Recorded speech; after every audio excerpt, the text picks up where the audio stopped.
Nain Radio, à votre service, YoCoach.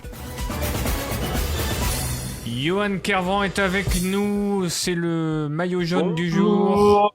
Salut Johan. Bonjour. Johan, nous allons parler de ce jour des enfants avec le fameux goûter.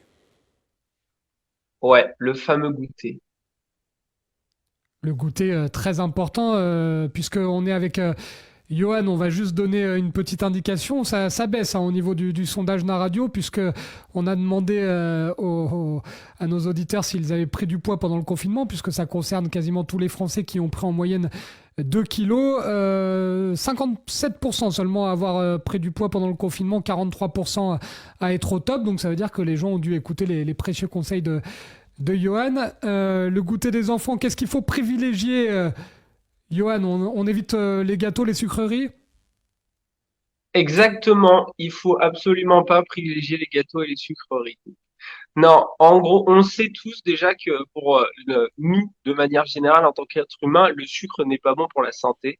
Les glucides sont importants pour la croissance et la bonne santé d'un enfant, mais le sucre trop utilisé va, lui, au contraire, majorer tout ce qui va être trouble du comportement, obésité, diabète. Ça n'a aucun sens de donner du sucre en permanence à votre enfant, en fait. Il va falloir être délicat et dans une forme de diplomatie avec votre enfant pour essayer de lui faire enlever les fameux bonbons, les fameux gâteaux, les fameux sodas ou jus de fruits pour essayer, par exemple, de remplacer, si on a un jus de fruits, si votre enfant aime le jus de fruits, il va plutôt le faire remplacer par un fruit. Dans la mesure où il y aura des fibres, ça sera toujours moins mauvais que de l'eau et du sucre. D'éviter les gâteaux industriels par des gâteaux que vous allez faire vous-même, par exemple, parce que déjà, vous saurez ce qu'il y a dedans. Vous allez pouvoir contrôler la matière grasse et le sucre que vous allez y mettre dedans. C'est très important et ça ne prend pas des masses de temps de préparer un gâteau. Surtout si on peut le préparer la veille, ça nous prend un quart d'heure et comme ça, il est prêt pour le lendemain. Les enfants adorent aussi tout ce qui va être tartine de pain aux céréales avec un carré de chocolat noir. C'est simple, c'est basique, mais ça suffit. Ça a du goût et votre enfant aime le goût qui est souvent masqué par toutes les sucreries qu'il mange. Ça, c'est très important. Essayez de lui faire varier les plaisirs et d'essayer de rester dans les aliments les plus sains possibles. Faut un produit laitier, Johan, ou pas du tout? Le produit laitier, oui, il n'est pas obligatoire en soi. Le produit laitier, c'est quelque chose qui a été très sorti par rapport à tout cet agroalimentaire et par rapport à tous ces industriels pour le lait. Le lait est bon pour la santé. Le lait, d'en prendre à chaque repas n'a aucun intérêt. Votre corps fait son propre calcium. Il faut juste après c'est sûr qu'un produit laitier, par exemple, va être, dans la mesure où c'est pas un yaourt qui est bourré de sucre, sera beaucoup plus sain que, par exemple, les fameux biscuits fourrés au chocolat ou à la framboise ou je ne sais quoi dedans, ou on ne sait pas trop ce qu'il y a dedans.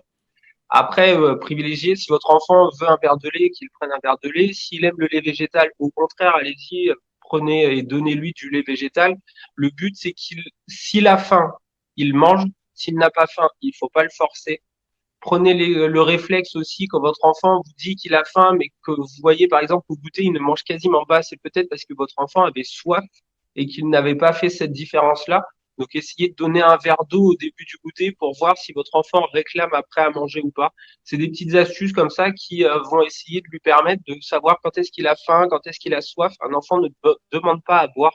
Et pourtant, les enfants ont énormément besoin de boire autant que nous. En termes d'horaire, Johan, on va prendre un français classique ou un charentais maritime classique. Repas du midi donc à 12 heures. Repas du soir à 20 heures. Qu'est-ce qu'on fait? On essaye de faire un juste milieu, à savoir 4 heures entre les deux, donc prendre le goûter à 16 heures ou on s'en fiche? Non, exactement. Le mieux, c'est d'essayer d'avoir des repas qui soient espacés à peu près de la même manière dans toute la journée. Si vous mangez trop tard, vous mangerez beaucoup moins après le soir et du coup, vous allez perdre des bienfaits d'un repas qui sera beaucoup plus complet avec des légumes, notamment. Le matin, si vous ne mangez pas, par exemple, automatiquement, vous aurez faim un petit peu plus tôt dans la journée. Ou alors il y a des enfants qui vont manger le matin mais qui n'auront pas forcément envie de manger au goûter. Mais le but, c'est d'essayer d'espacer à chaque fois les repas. Le corps aime ça. Le corps aime quand c'est réglé, quand c'est carré. Le corps aime quand on se couche, quand on dort à la même heure, quand on se réveille à la même heure. Le corps aime manger dans les mêmes heures. On sent ce sentiment d'ailleurs quand on a faim, quand on commence à avoir faim, quand on se rapproche de midi, c'est parce que votre horloge interne vous dit que là, ça va être le moment de manger. Privilégiez ça, écoutez votre corps et essayez d'être le plus régulier possible. On va essayer d'appliquer tout ça pour Il y a du travail quand même. Ouais, il y a du travail. Et d'ailleurs, puisqu'on parle du goûter des enfants, Johan, bientôt dans la plupart des communes et à La Rochelle, il va y avoir la réouverture progressive des écoles. C'est quoi ton petit conseil en tant que papa, Johan? Qu'est-ce qu'on met dans le sac de son enfant pour la petite collation à l'école, que ce soit celle du matin ou celle du soir? On met une pomme, on met un fruit, qu'est-ce qu'on met? Ben, je sais que moi, par exemple, mes enfants, quand ils vont à la garderie le soir, ce qu'ils aiment, c'est avoir un fruit, une poignée d'oléagineux, donc des noisettes, des noix de cajou, des amandes et un carré de chocolat noir. C'est un petit déjeuner en collation ou un goûter qui est simple, rapide et surtout qui est sain pour la santé de vos enfants. Bon, bah, Il y a une petite application, je ne sais pas si vous connaissez, qui s'appelle Yuka, Yuka, qui est extrêmement bien faite, qui vous permet de scanner à peu près toutes les listes d'ingrédients que vous avez dans tous les produits que vous pouvez acheter en grande surface. Elle est de plus en plus fournie et de plus en plus remplie.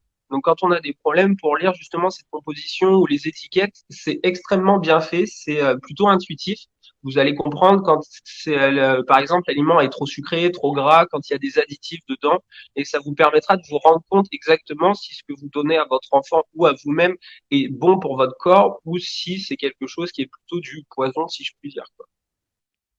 Et demain, on va retrouver évidemment l'ami Johan. Là, Nicolas va être beaucoup plus attentif parce qu'on va parler des massages. Donc, autant les enfants, t'es pas très concerné, les massages, à mon avis, un peu Enfin, plus. le massage par un homme, moi ça m'intéresse pas. Mais... T'es pas obligé de le faire par un homme, tu fais ce que tu veux.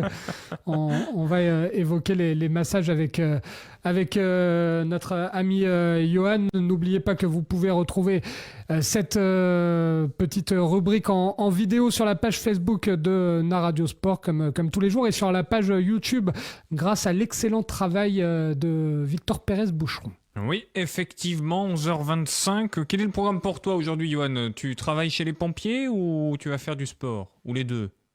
Non, aujourd'hui, je suis comme cette Ah semaine oui. en garde d'enfant. Il est juste à côté. J'en ai un autre qui vient d'aller dans la chambre parce qu'il s'est fait mal, mais il pleure en se mettant la main devant la bouche pour pas faire de bruit. C'est assez marrant. Mais Donc, je vais aller m'occuper de lui déjà. Et ça va être une journée plutôt rendez-vous et coaching en visio. Ouais. c'est bien, tu t'es amélioré, tu leur as enlevé le sparadrap et les menottes et les ficelles. D'ailleurs, Johan, toi, en tant que papa, tu vas les remettre à l'école ou ça te fait peur? Je vais pas les remettre à l'école, d'autant plus que nous, on a reçu un mail de l'école où, en gros, la directrice nous supplie de surtout pas les mettre à l'école parce qu'ils savent pas vraiment et ils sont absolument pas encore au point et surtout comment ils vont faire. Et on se retrouve avec, un peu plus d'une trentaine d'élèves sur 2 classes. Mais c'est C'est quelle pas école, ça? une tâche facile quand même. C'est quelle école, Johan? Hein? C'est quelle école Ils sont à côté de Surgères, moi, ils sont à l'école de Boisseuil, c'est une petite commune à côté de Surgères. Et ça doit concerner d'autres écoles. Donc c'est intéressant Ouais, c'est d'entendre ce très discours-là intéressant, parce effectivement. que on l'a pas toujours entendu et ça représente quand même la plus grande partie de l'opinion française sur le sujet. Donc merci pour cette petite précision, Bah, Johan, avec grand plaisir. et bon courage du coup.